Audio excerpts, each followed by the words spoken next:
एक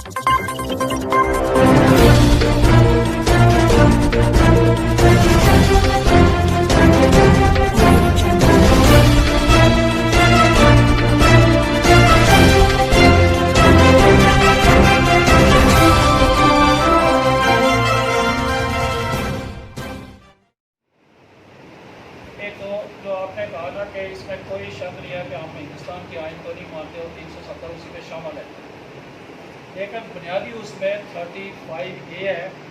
इसमें कश्मीरियों के अलग शख्स को उन्होंने मुतनाज़ा इलाका तस्लीम किया और इसके तहत कदम आयद है कोई गैर रियासती आदमी रियासत के अंदर ज़मीन नहीं ले सकता, वोट नहीं ले सकता। वो कदम करके उसने वो उतार किया। हम उसकी मजम्मत करते हैं कि वो जो कदम आज भी पाकिस्तान का कोई आदमी आज़ाद कश्मीर में जायदाद नहीं खरीद सकता और ये अक़वाम मुत्तहिदा का तस्लीम शुदा बात है।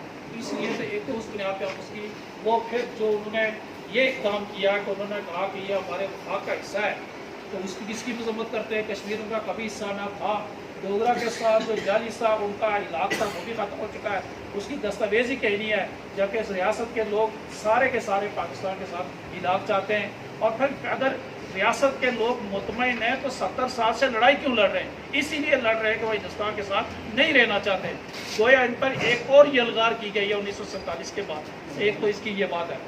दूसरी बात यह है कि जब से ये हिंदुस्तान ने ये काम किया तो हर जमात की एक क़यादत मौजूद है और वो जमात को लीड वही करता है।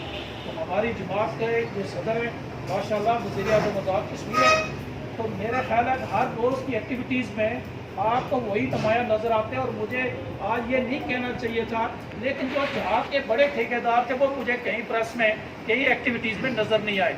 और जो कहते थे कश्मीर का हम मुकदमा लड़ रहे हैं, तो वो राजा फारूक हैदर खान ही लड़ रहे हैं और हम उन्हीं के साथ खड़े हैं और हम उसकी सारी बात